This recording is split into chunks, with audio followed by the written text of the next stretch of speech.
Joe Balaki, sicario de la mafia. Y primer hombre que rompió la omertà, el código de silencio de la mafia. Balaki fue el primero en revelar al mundo el término la Cosa Nostra. Balaki fue el primero en revelar los nombres de los jefes y los soldados. Explicó la estructura de la mafia, sus rituales y sus secretos. Era la primera vez que alguien descorría la cortina o hacía un retrato de cómo era la mafia. Balaki fue el primero en exponer el sangriento historial de asesinatos y ejecuciones de la mafia. Y sabía dónde se encontraban los cuerpos. Vives por la pistola y el cuchillo, y mueres por la pistola y el cuchillo. Balaki fue el primero en levantar la tapa de un imperio secreto que recaudaba 40.000 millones de dólares al año. Y sus revelaciones cambiarían la naturaleza de la batalla entre el FBI y la mafia para siempre.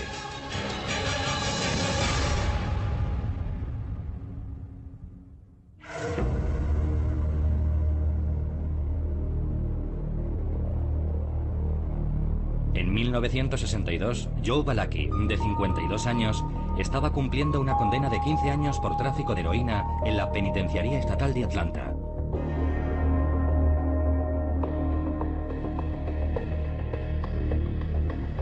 Y entre rejas, con él, se encontraba su jefe en la mafia durante 30 años, Don Vito Genovese, líder de una de las familias criminales más poderosas de América.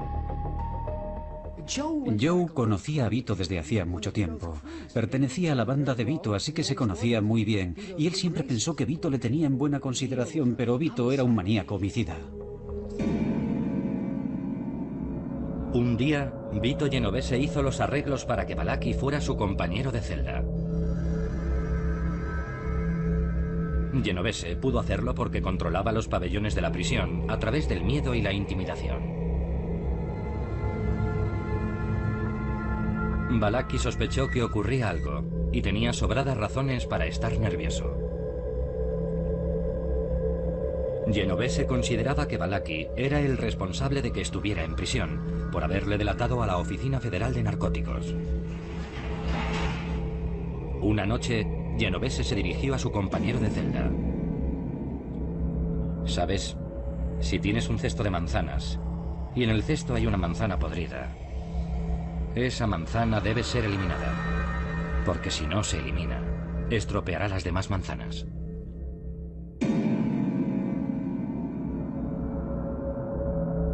Entonces, Genovese se acercó a Balaki y le besó en la mejilla. Era el beso de la muerte de la mafia.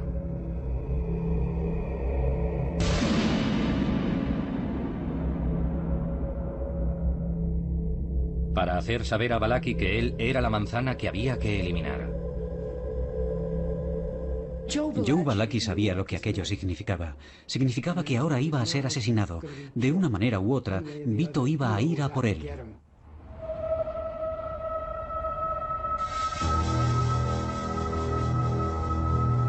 Consumido por el miedo, Balaki veía sicarios por todas partes.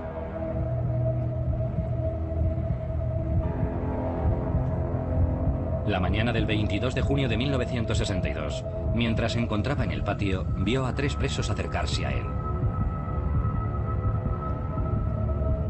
Pensando que habían sido enviados por Genovese para matarlo, cogió una tubería de hierro abandonada por unos obreros de la construcción y se preparó para el ataque. Entonces otro preso se aproximó a él. Balaki entró en acción.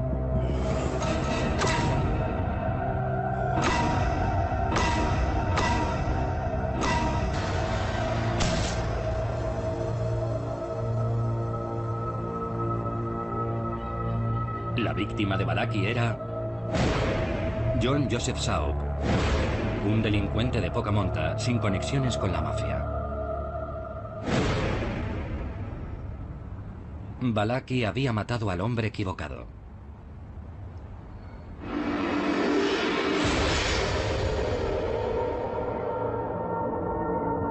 ahora se enfrentaba a la pena de muerte por asesinato.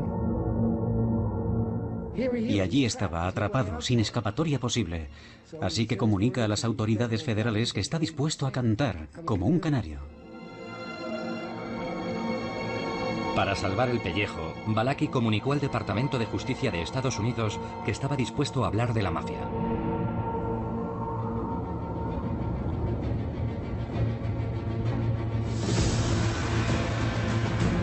Para el fiscal general Robert Kennedy y su equipo en el Departamento de Justicia de Estados Unidos, era la oportunidad que estaban esperando. Desde que se había convertido en fiscal general en 1961, Kennedy había llevado a cabo un vigoroso ataque contra el crimen organizado, pero seguía luchando para penetrar en los bajos fondos del crimen estadounidense.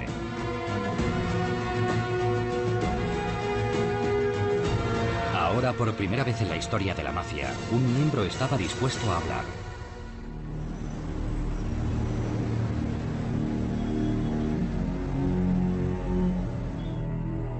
Así que Kennedy le ofreció un trato a Balaki.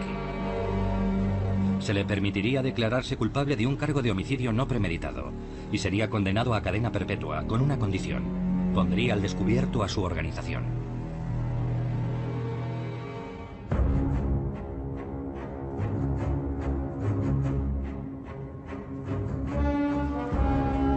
El 17 de julio de 1962, Balaki fue sacado en secreto de la prisión de Atlanta y trasladado en avión a la prisión del condado de Westchester, en las afueras de Nueva York.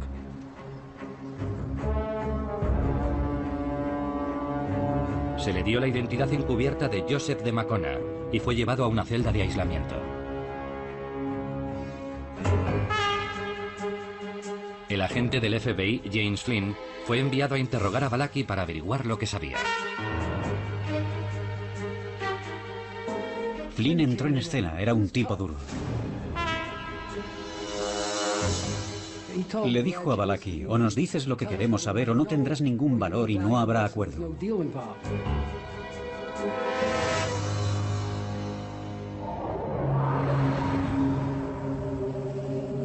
El FBI había oído el término Cosa Nostra en recientes escuchas telefónicas y creía que se refería a la mafia, la organización o el outfit,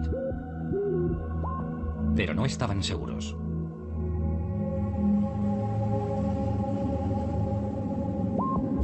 Para que Balaki soltara la lengua, le engañó. Flynn engañó a Balaki. Le dijo: lo sabemos todo acerca de la Cosa Nostra.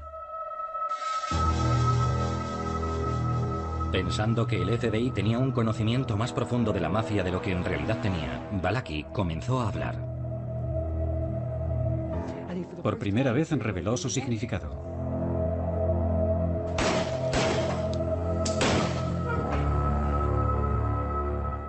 Quería decir cosa nuestra, cosa nostra.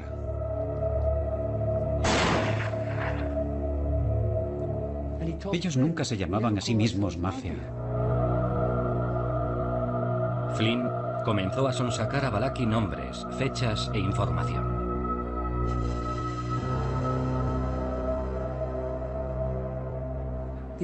El FBI conocía la punta del iceberg de la mafia. Nunca había penetrado en la organización.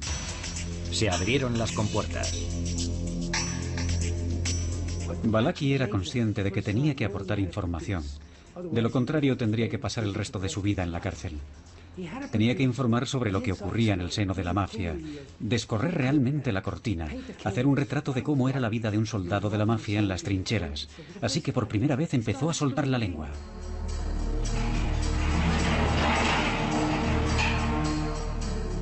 Balaki comenzó a revelar la estructura organizativa de la mafia.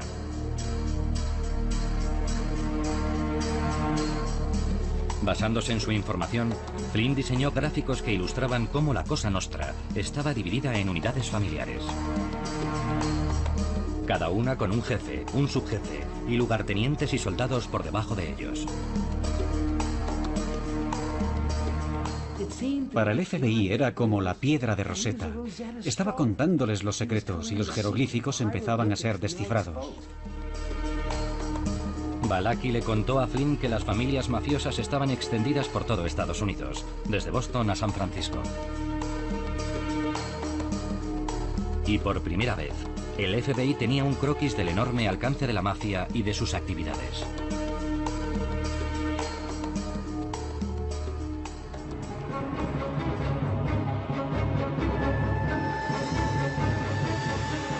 Durante 3 meses, desde finales de septiembre de 1962, Flynn interrogó a Balaki 4 veces por semana.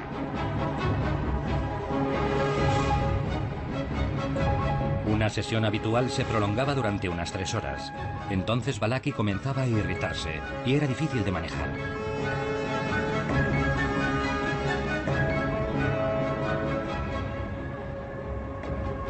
Flynn se dio cuenta de que el principal miedo de Balaki era que jamás podría escapar de Vito Genovese.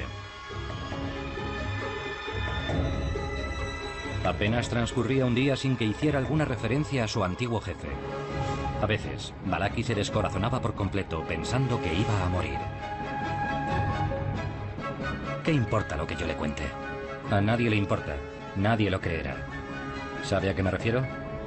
La Cosa Nostra es una especie de segundo gobierno. Es demasiado grande. Yo ya soy un hombre muerto. Y lo sé.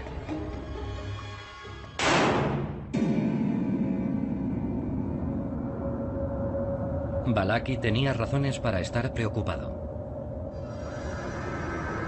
Según las fuentes del FBI, miembros de la familia Genovese estaban buscando a Balaki.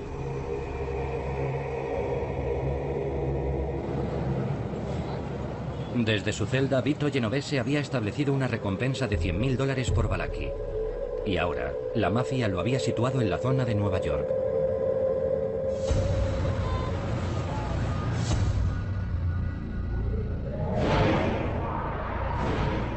El FBI, temeroso de que la mafia llegara hasta su testigo principal, volvió a trasladar a Balaki, esta vez a la base de alta seguridad del ejército en Fort Monmouth, Nueva Jersey.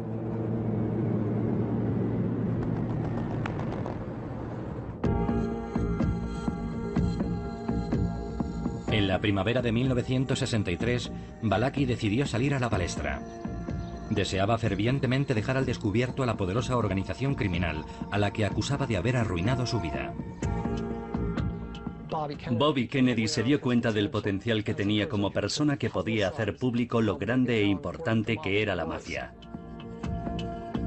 Pero Kennedy tenía serias preocupaciones en cuanto a la credibilidad de Balaki. Durante los últimos 30 años había sido un despiadado sicario de la mafia.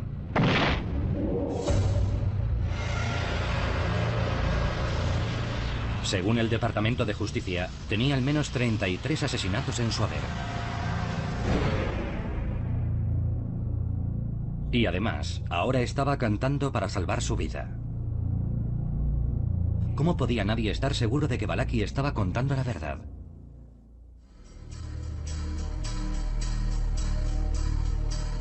Así que el FBI decidió utilizar aquella información para poner a prueba su credibilidad. Flynn había reunido material para la policía de Nueva York durante sus interrogatorios a Balaki.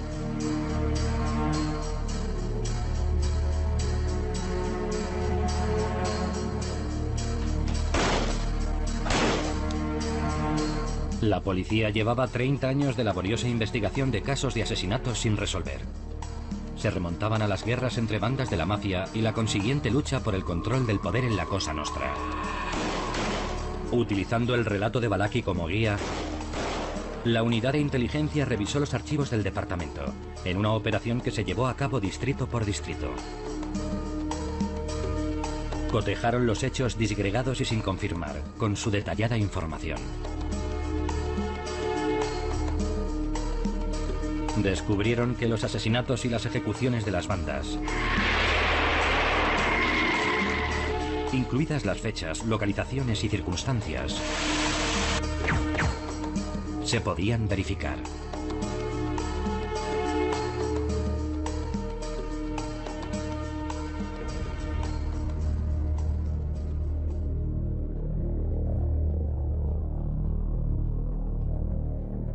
Ahora, convencido de que se podía confiar en él, el FBI preparó a Balaki para que testificara.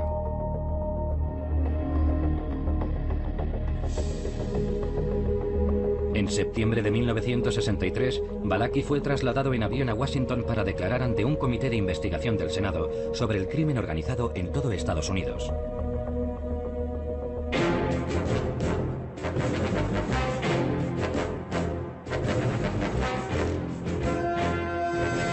A mediados del mes de octubre, comparecería como testigo estrella, ofreciendo testimonios de primera mano sobre su vida como sicario en la mafia.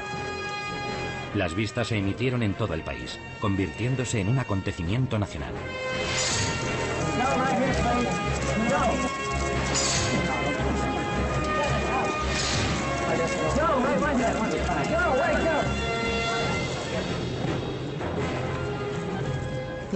Estados Unidos es un país nuevo. No tenemos la mitología de otros países. Nosotros tuvimos indios y cowboys y tuvimos gánsteres. Aquello brindó la oportunidad a la gente de nuestro país de volver a ver todas aquellas películas sobre los bajos fondos que ya habían visto. Juntaron todas las piezas.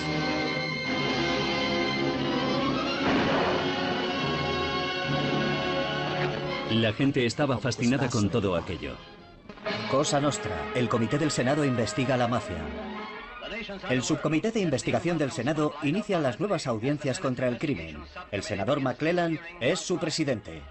El fiscal general Robert Kennedy presenta un panorama siniestro debido al aumento de las actividades ilegales de la Cosa Nostra o mafia.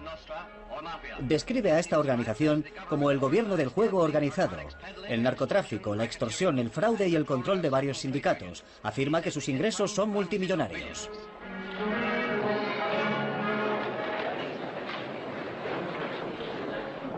Caballeros, como ustedes saben, esta mañana hemos traído al condado de Queens al testigo Joe Balaki. Estamos decididos a exponer cada faceta de su testimonio y a continuar con esta investigación hasta donde nos sea posible. ¿Cuál ha sido su comportamiento durante la conversación mientras tomaban café? Todo indica que es un testigo con buena disposición, ansioso por revelar lo que sabe. No nos ha planteado dificultades. ¿Parece preocupado? Yo diría que no. Pienso que, dadas las circunstancias, el hombre está naturalmente nervioso y algo inquieto, pero fuera de eso es un buen testigo. ¿No tiene usted la sensación de que más bien está disfrutando con todo esto? Prefiero no hacer comentarios.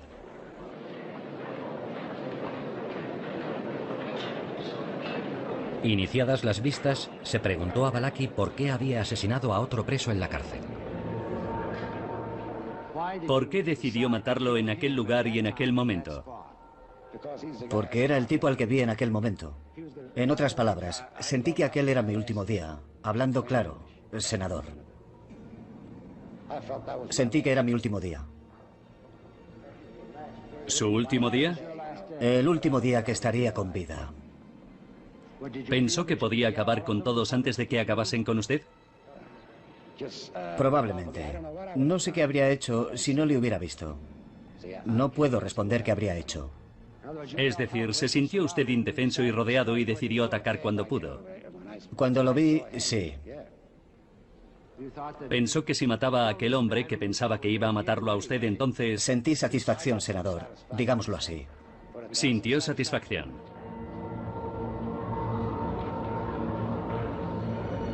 A pesar de todo el revuelo que rodeó aquel acontecimiento público, el testimonio de Balaki constituyó un claro recordatorio de que era un asesino a sangre fría.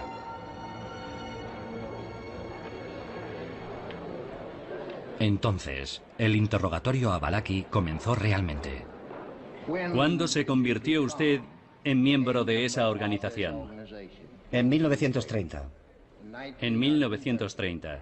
¿Cuál es el nombre de la organización? Cosa Nostra, en italiano. Cosa Nostra en italiano.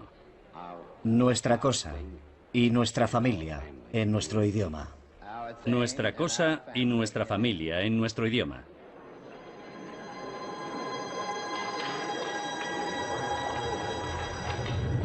Entonces Balaki reveló cómo había entrado en la mafia.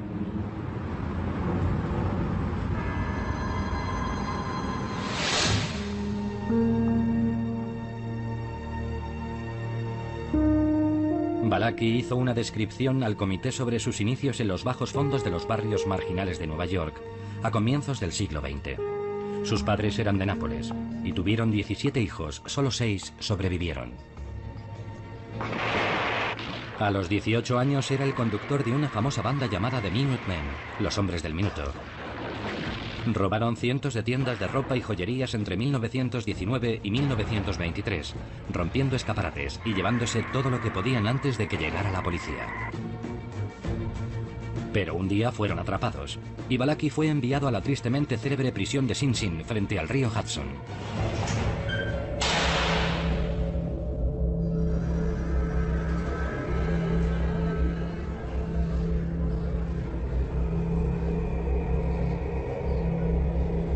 En Sing Sing, Balaki, de 21 años, se hizo amigo de un gángster llamado Alessandro Bolero. Fue entonces cuando Balaki tuvo noticias por primera vez de una organización secreta que pronto conocería como la Cosa Nostra.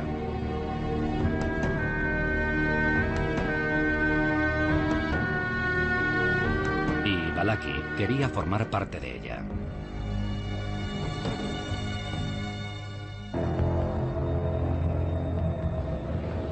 Ahora voy a hablar de mí. Yo era chofer, algo que se sabía desde hacía muchos años. Y de hecho otras bandas intentaron contratarme, pero yo nunca quise irme. Balaki explicó al comité del Senado cómo se había convertido en conductor para una de las bandas mafiosas más poderosas de Nueva York, comandada por el siciliano de nacimiento Salvatore Maranzano.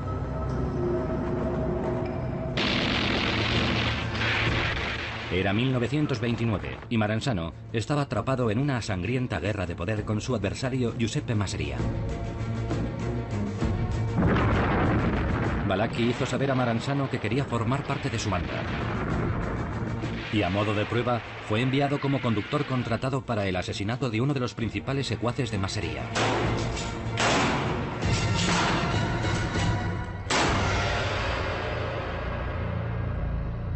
Tras el asesinato, Balaki recibió la llamada.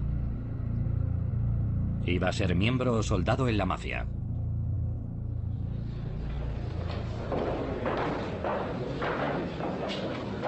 Balaki reveló entonces al comité los rituales de su ceremonia de iniciación para entrar en la mafia.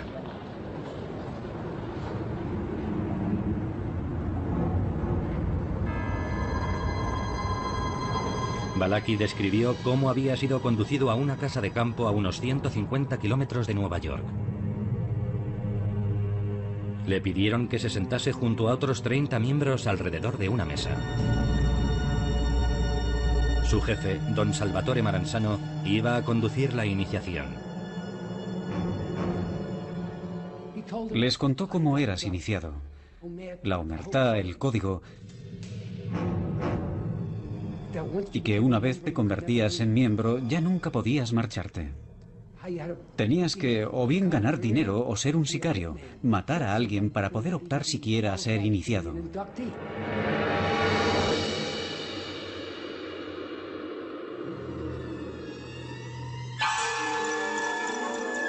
Balaki reveló entonces al comité del Senado los secretos de la ceremonia de iniciación de sangre y fuego para entrar en la mafia.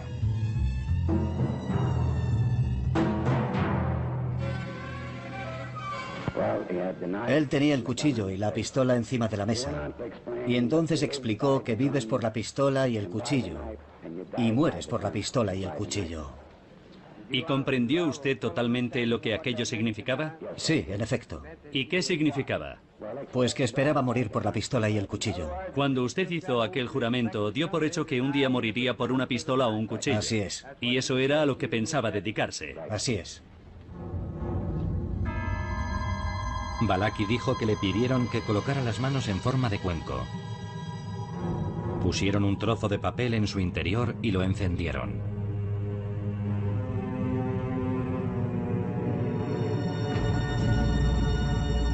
Seguidamente le pidieron que moviera las manos de un lado a otro y le dijeron que él mismo ardería como el papel si traicionaba los secretos de la Cosa Nostra.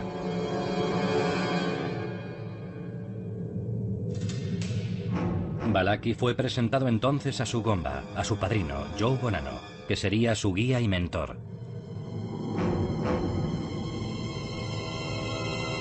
Bonanno le pidió a Balaki que le mostrara su dedo índice. y lo pinchó con el alfiler de su corbata. Luego pinchó el suyo y lo colocó sobre el de Balaki. Entonces Maranzano anunció que ahora eran todos familia. Está bien, ¿qué pasó entonces? Entonces nos pusimos de pie, nos dimos la mano y pronunciamos juntos algunas palabras que no recuerdo bien. También en siciliano. ¿Sabe usted lo que significaban? Bueno, lo cierto es que nunca pregunté lo que significaban. Nunca lo pregunté, pero querían decir que era una especie de organización. Algo por el estilo, pero uno no presta atención. Yo no me molesté, nunca me molesté. ¿Nunca se molestó en qué? En averiguar lo que significaban, pero me puedo hacer una idea. Se puede hacer una idea, ¿cuál? Todos atados, estamos todos atados. ¿Estamos todos juntos? Estamos juntos. Estamos juntos, cantamos juntos, salimos juntos, vivimos juntos. Eso es.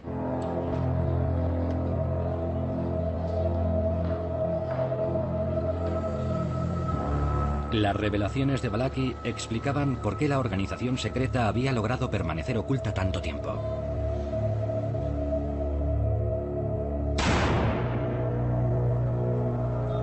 Aquel que se iba de la lengua pagaba el precio más alto. El miedo había preservado el silencio durante 30 años.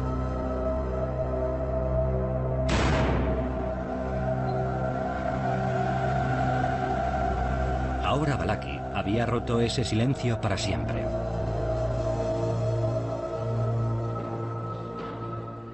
Senador, ¿puedo decir una cosa, senador? Sí. Lo que ahora les estoy diciendo, tendría que callarlo y no decir nada más. Lo que estoy exponiendo ante ustedes, ante la prensa y ante todo el mundo, representa mi condena a muerte. Estoy rompiendo una promesa que nunca debería romper. Incluso si hablo, nunca debería hablar de esto. Y sin embargo, lo estoy haciendo. La mafia, como es lógico, estaba horrorizada. Ya en el pasado habían conseguido asesinar a gente que estaba en la cárcel y pensaron que si ofrecían suficiente dinero encontrarían a alguien dispuesto a liquidarlo. Con el contrato de $100.000 ofrecido por Genovese pendiendo sobre la cabeza de Balaki, existían temores bien fundados de que la mafia pudiese atentar contra las vistas del Senado. ¿Qué puede decirnos sobre esa amenaza, Jim? Bueno, durante el fin de semana nos ha llegado información del FBI que hacía referencia a la posibilidad de que alguien pudiera colocar una bomba en la sala esta mañana. Y también la posible presencia de una, dos o varias personas armadas dispuestas a asesinar al testigo. ¿Qué precauciones han tomado? No debemos comentar ese asunto. ¿Han informado al señor Balaki? No lo hemos hecho. Parece ser que existe información según la cual alguien tenía la intención de dispararle o de colocar una bomba en esta sala. ¿De dónde han sacado esa información? ¿Qué le pareció el partido de los Yankees? No sé nada. ¿Qué piensa usted de ello? ¿Qué quiere que le diga? Estoy en la misma situación desde el principio. Me la estoy jugando desde el principio. ¿Sabe a qué me refiero? Eso no cambia nada.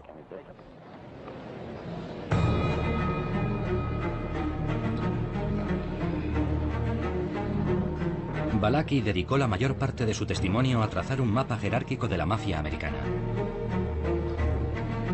Balaki explicó cómo la eficiente organización en la que se había convertido la mafia actual había evolucionado a partir del enfrentamiento entre bandas callejeras y las luchas por el poder a principios del siglo XX. Ante los senadores, Balaki se remontó hasta una reunión celebrada en 1931, en la que el jefe siciliano Salvatore Maranzano se hizo con el control de la mafia de Nueva York.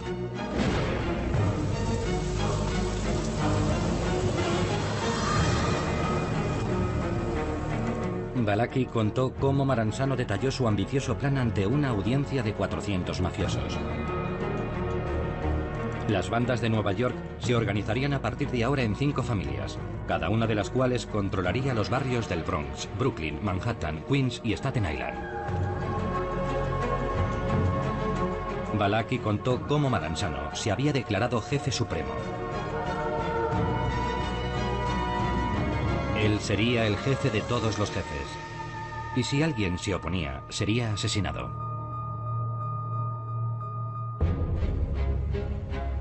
Balaki explicó entonces que un hombre se había mostrado en desacuerdo.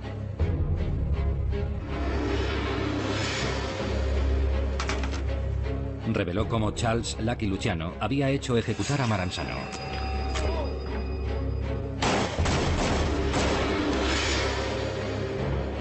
Luciano introdujo entonces una forma de liderazgo más democrática. Eliminó la figura del jefe de todos los jefes y creó la comisión, una junta directiva a todos los efectos para resolver las disputas de la mafia.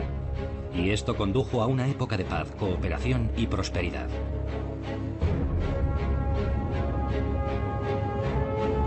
Acto seguido, Balaki nombró a los 5 líderes actuales de las 5 familias de Nueva York. Vito Genovese, Carlo Gambino, Giuseppe Magliocco, Joseph Bonanno y Gaetano Lucchese. Estos son los hombres, dijo Balaki al comité, que dirigían una enorme red de crimen organizado en la ciudad que abarcaba el juego, la prostitución, el préstamo con usura, los narcóticos y la infiltración de la mafia en negocios legales.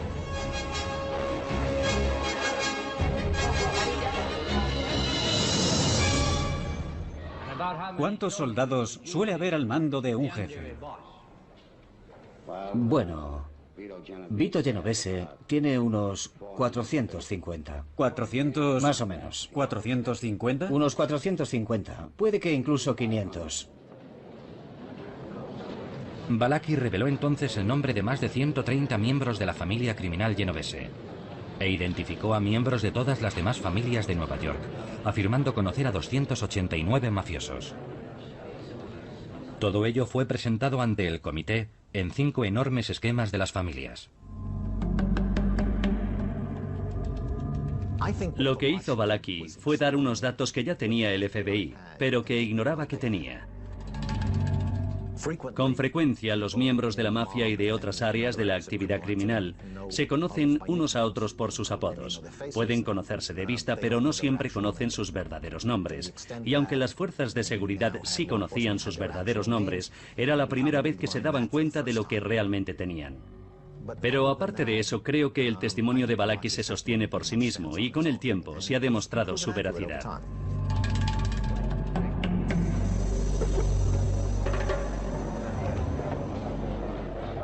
Ha marcado en cada esquema con una estrella a las personas que ha podido identificar de las 5 familias. Sí. Y los que no aparecen los conoce por sus alias, pero no conoce sus verdaderos nombres. Así es. De manera que se ha comprometido a identificar... Eso es. A los miembros de la mafia de los que podía dar su verdadero nombre y sus alias. Correcto. Muy bien.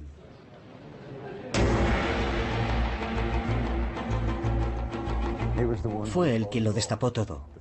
Las familias, los nombres de sus integrantes y los niveles de autoridad, comenzando por el capo de los capos hasta los soldados.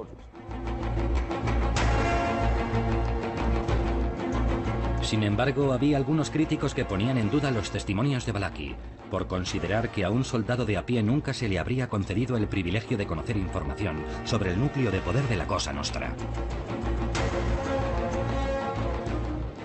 Creo que es un error considerar a los soldados figuras de poca relevancia. No lo son.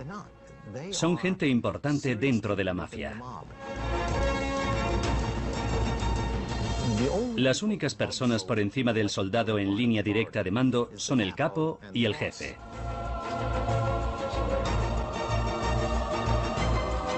Así que el soldado ocupa un puesto relevante por el mero hecho de ser admitido como miembro.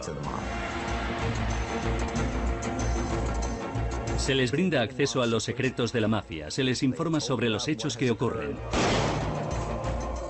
Y necesitan saber quién es quién dentro de la mafia, porque tienen permiso para liquidar a cualquiera fuera de la organización. Pero no dentro. De manera que suelen estar muy bien informados.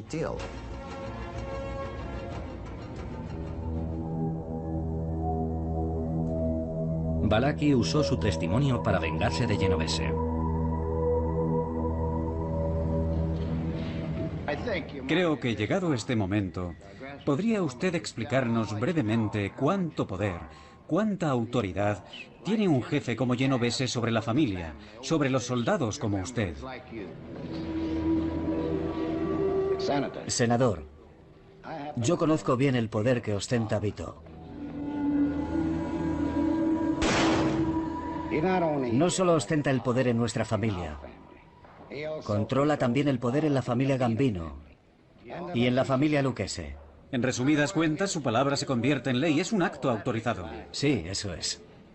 ¿Y dicta sentencias de muerte? Bueno, las dicta y luego te dicen, era un soplón, era esto o lo otro. Te dicen lo que quieren. Entonces las dicta. Así es. ¿Lo sabe por experiencia propia? No le quepa la menor duda.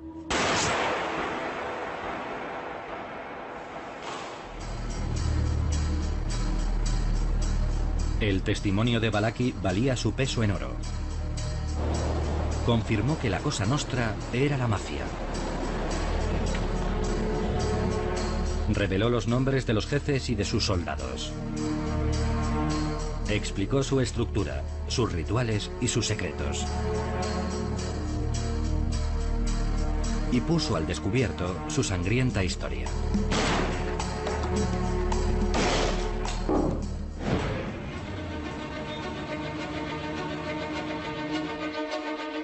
Pero por encima de todo, el testimonio de Balaki proporcionó al FBI los objetivos precisos y condujo a un cambio en las prioridades.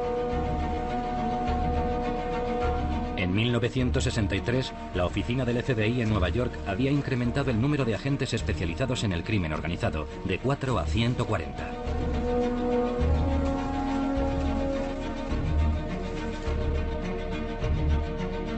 Al año siguiente, el FBI usó micrófonos ocultos para grabar al jefe del sindicato de camioneros, Jimmy Hoffa, en una serie de intercambios con la mafia de Detroit.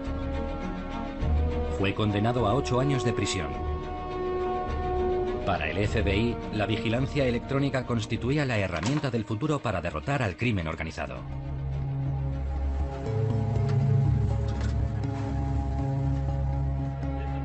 Siendo un joven agente, llevamos a cabo a principios de la década de 1970 una campaña de escuchas telefónicas por todo el país sobre las operaciones interestatales de juego que florecían en aquel entonces y que estaban controladas por la mafia. Realizamos miles de detenciones y desmantelamos centenares de grandes redes de juego en un esfuerzo por cortar el flujo de una de sus grandes fuentes de ingresos. Gracias a las revelaciones de Balaki, la campaña del FBI contra la mafia dio un salto cualitativo.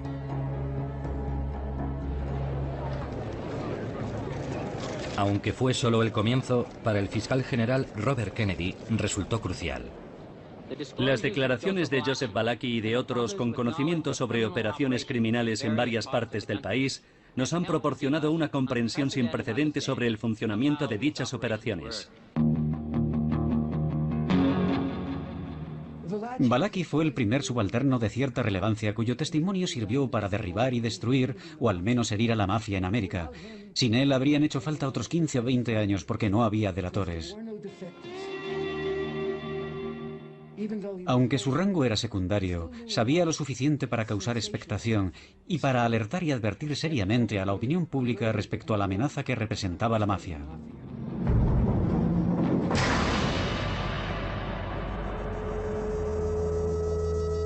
En cuanto a Joe Balaki, regresó a la relativa comodidad de la cárcel del Distrito de Columbia, en Washington, donde había permanecido durante las vistas.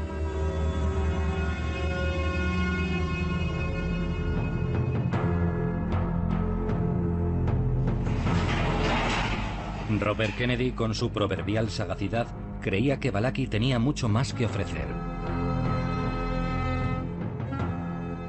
Kennedy se dio cuenta de que Balaki era una mina de oro. Se le ocurrió que escribiera sus memorias, relatando lo que pudiese recordar sobre la mafia. Durante 13 meses, Balaki escribió concienzudamente en su celda de Washington más de 300.000 palabras en cuadernos de notas. Había sido testigo desde los inicios de la mafia moderna, y su relato era un retrato único del día a día en la vida de un asesino a sueldo durante un periodo de 30 años.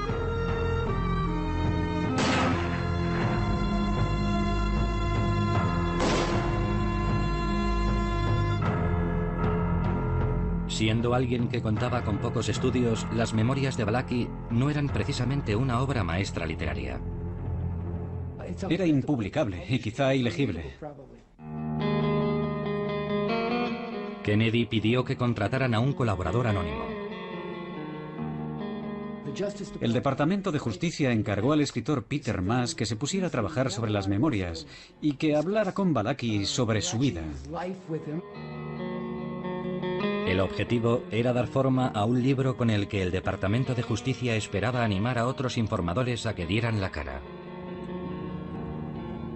El departamento comenzó a hacer planes para recompensar a Balaki por su cooperación, e incluso estaban pensando en enviarle alguna parte para que se relajara al sol.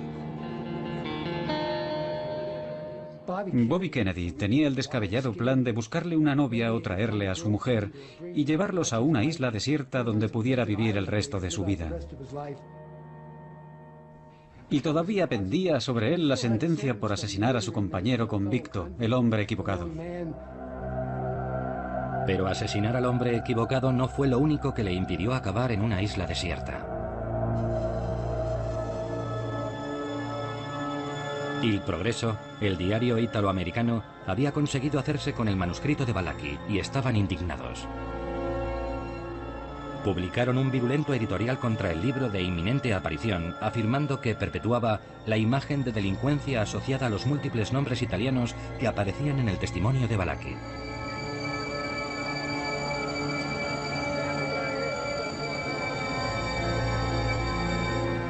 Una opinión que fue extendiéndose hasta convertirse en una protesta masiva de grupos de presión que proclamaban que el libro denigraría a todos los italoamericanos. La campaña caló hondo. La Casa Blanca se vio obligada a intervenir y paralizó su publicación. De la noche a la mañana todo cambió para Balaki. Le comunicaron que el proyecto quedaba suspendido, le sacaron de su cómoda zona de reclusión en Washington y le devolvieron al duro sistema federal de prisiones.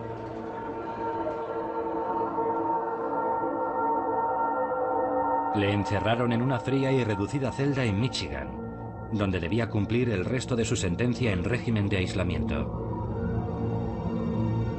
Balaki estaba desesperado.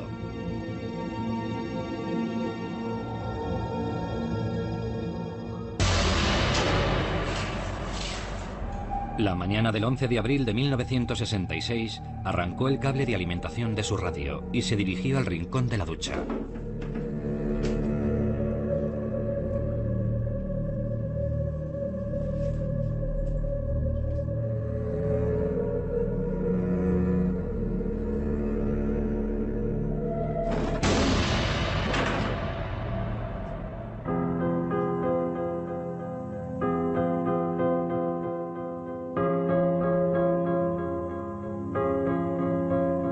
La tubería no pudo soportar el peso de Balaki. Un celador le encontró poco después desplomado en el suelo, casi sin vida. El Departamento de Justicia se dio cuenta de que tenía que velar mejor por su testigo estrella. Le sacaron de la desagradable prisión del norte y le enviaron al lugar que pensaron que más le convenía, un sitio llamado La Tuna, cerca de la frontera mexicana en Texas. Y le pusieron en una suite donde disponía de una cocina americana y una cama más confortable. Y trataron de hacerle la vida lo más cómoda y agradable posible.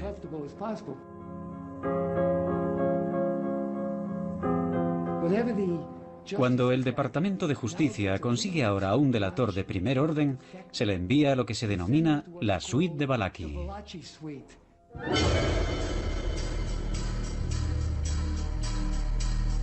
En 1968, 5 años después de que hubiese revelado al mundo los secretos de la mafia, Balaki finalmente pudo leer el libro basado en su vida. Se tituló Los papeles de Balaki y se convirtió en un superventas. Balaki no recibió ni un centavo. El libro fue llevado a la gran pantalla en 1972. El personaje de Balaki fue interpretado por Charles Bronson.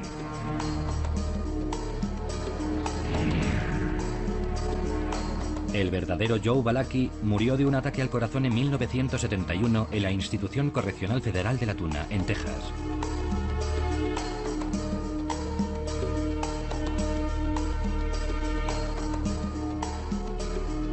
Sobrevivió 2 años a su jefe de la mafia, Vito Genovese.